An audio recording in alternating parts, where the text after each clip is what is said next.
Hi good morning. എല്ലാവർക്കും സുഖം വിശ്വസിക്കുന്നു. ഇന്ന് നമ്മൾ ഉണ്ടാക്കാൻ പോകുന്നത് നല്ല ടേസ്റ്റി ആയിട്ടുള്ള ചില്ലി പനീറാണ് ഉണ്ടാക്കുന്നത്. അതെങ്ങനെയാണ് ഉണ്ടാക്കുന്നത് നമുക്ക് നോക്കാം.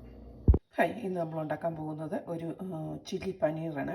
അപ്പോൾ നമുക്ക് ആ ചില്ലി പനീർ ഉണ്ടാക്കുന്നത് എങ്ങനെയാണെന്ന് നോക്കാം. അതിന് വേണ്ടിയിട്ട് ഞാനിവിടെ നമ്മുടെ പനീർ ഇതുപോലെ ചെറിയ കഷ്ണങ്ങളാക്കി അരിഞ്ഞെടുത്ത് വെച്ചേക്കുവാണ്. ഇനി നമുക്ക് അത് എങ്ങനെയാണ് ഉണ്ടാക്കുന്നത് നോക്കാം. അപ്പോൾ നമുക്ക് ഈ പനീറിലേക്ക് സ്വല്പം കുരുമുളക് പൊടി ഇട്ട് കൊടുക്കാവേ. ഒരു സ്പൂണ് കുരുമുളക് പൊടി ഇട്ട് കൊടുക്കാവേ.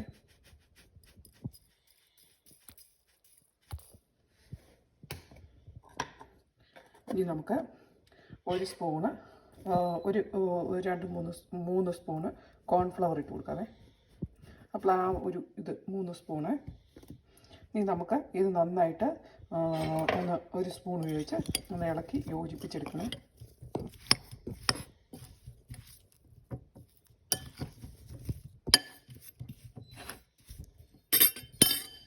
നമ്മളിതുപോലെ നന്നായിട്ട് കോൺഫ്ലവർ തേച്ച് പിടിപ്പിച്ച് വെച്ചേ. ഇനി നമുക്ക് ഇതിന് ഗ്രേവി ഉണ്ടാക്കാൻ വേണ്ടിയിട്ട് ഒരു കപ്പിലേക്ക് ചൂടുവെള്ളം എടുത്തിട്ട് കോൺഫ്ലവർ കലക്കിയെടുത്ത് വെക്കാവേ. അപ്പോൾ നമ്മൾ ഇതുപോലെ ഗ്ലാസ്സിൽ സ്വല്പം ചൂടുവെള്ളം എടുത്ത് ചെറിയ ചൂടുവെള്ളം എടുത്തിട്ട് അതിലേക്ക് കോൺഫ്ലവർ കലക്കി നമ്മൾ ഗ്രേവി ഉണ്ടാക്കി വെക്കാവേ. അപ്പോൾ നമ്മളൊരു പാനൊക്കെ എടുത്ത് വെച്ച് ചൂടാകാൻ വെച്ചു. അതിലേക്ക് സ്വല്പം എണ്ണയൊക്കെ ഒഴിച്ചു കൊടുത്തു. ഇനി നമ്മുടെ പനീർ എടുത്ത് നമുക്ക് ഫ്രൈ ചെയ്തെടുക്കണേ. നമുക്ക് നീ നമ്മൾ ഇത് കൂട്ട് കോൺഫ്ലവറൊക്കെ വെച്ച് എടുത്ത് വെച്ചേക്കുന്നു പനീറിന് ഓരോന്നോരോന്നായിട്ട് ഇട്ട് കൊടുക്കാതെ.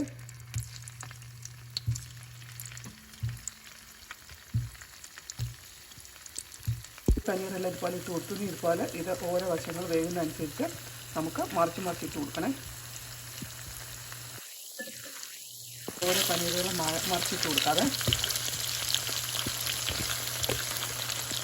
ഇതുപോലെ ഒരു സൈഡ് ഇങ്ങനെ മറിച്ചിട്ട് കൊടുത്തു. ഇനി അടുത്ത സൈഡിൽ പനീർ ഇതുപോലെ നന്നായിട്ട് ഫ്രൈ ആയിട്ടുണ്ട് രണ്ട് സൈഡും. ഇനി നമുക്ക് കോരി ഒരു പാത്രത്തിൽ ഇട്ടിട്ടാണ്. നമ്മൾ ആ ബാലൻസ് എണ്ണയിലേക്ക് ഞാൻ 2 വെളുത്തുള്ളി ഇങ്ങനെ ചെറുതാക്കി അരിഞ്ഞിട്ട് കൊടുത്തേ.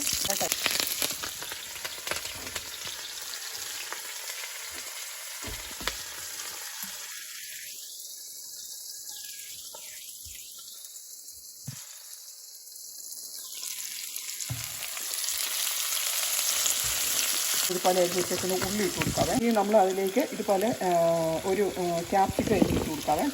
ഇതെല്ലാം നമ്മൾ എടുക്കുമ്പോഴല്ലോ നല്ല ഹൈ ഫ്ലെയറിൽ ഇട്ട് വേണം ചെയ്യാനേ. കാരണം എന്താണെന്ന് വെച്ച് കഴിഞ്ഞാൽ ഇത് ചൈനീസ് ഡിഷ് ആയതുകൊണ്ട് പെട്ടെന്ന് അങ്ങനെ അധികം വേഗമൊന്നും വേണ്ടേ, ഒന്ന് വാടി വന്നാൽ മതി.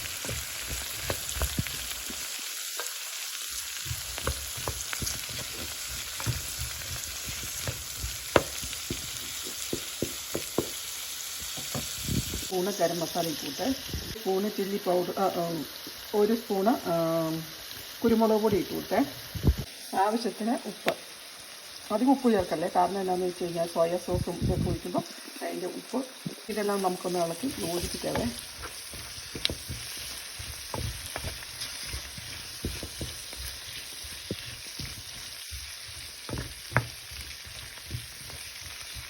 സ്പൂണ് സോയ സോസ്, ഒരു സ്പൂണ് കെച്ചപ്പ്, നമ്മൾ ഒരു സ്പൂണ് ചില്ലി സോസ്, സ്പൂണ് വിനാഗിരി, ചുരുക്കല്ല. ഇതെല്ലാം കൂടെ നമുക്ക് നന്നായിട്ടൊന്ന് ഇളക്കി യോജിപ്പിക്കാം. പിന്നെ ഒരു സ്പൂണ് ചില്ലി പൗഡർ, കാശ്മീരി ചില്ലിയാണ് ഇട്ട് കൊടുക്കണേ. കാശ്മീരി ചില്ലിയാണ്. അപ്പോൾ നമുക്കിതെല്ലാം കൂടെ നന്നായിട്ടൊന്ന് ഇളക്കി അതിൻ്റെ ആ പച്ചമണം എല്ലാം മാറുന്നത് വരെ ഒന്ന് വെയിറ്റ് ചെയ്യാം. ഇത് എപ്പോഴും നമ്മൾ ഉണ്ടാക്കുന്ന ഹൈ ഫ്ലെയറിൽ ഇട്ട് മാത്രമേ ഉണ്ടാക്കാവുള്ളൂ. കാരണം എല്ലാ സാധനങ്ങളും നമ്മൾ എടുത്ത് വെച്ചതിന് ശേഷം മാത്രമേ നമ്മൾ ഇത് സ്റ്റാർട്ട് ചെയ്യാവുള്ളൂ. ഇനി നമുക്കതിലേക്ക് നമ്മൾ വച്ചിട്ടേക്കുന്ന നമ്മൾ പനീർ ഇട്ട് കൊടുക്കാതെ, നമ്മുടെ കോൺഫ്ലവർ ഇട്ട് കൊടുക്കാതെ, ഗ്രേവിക്ക് വേണ്ടിയിട്ടാണ്.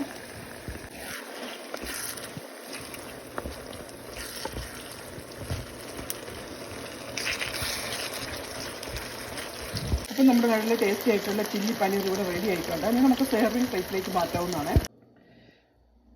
അപ്പോൾ നമ്മളുടെ നല്ല ടേസ്റ്റി ആയിട്ടുള്ള പനീർ ചില്ലി ഇവിടെ റെഡി ആയിട്ടുണ്ട്. അപ്പോൾ നിങ്ങളെല്ലാവരും ഇതുപോലെ ഉണ്ടാക്കി നോക്കണം. എന്നിട്ട് ഫീഡ്ബാക്ക് അറിയിക്കണം. Thank you for watching.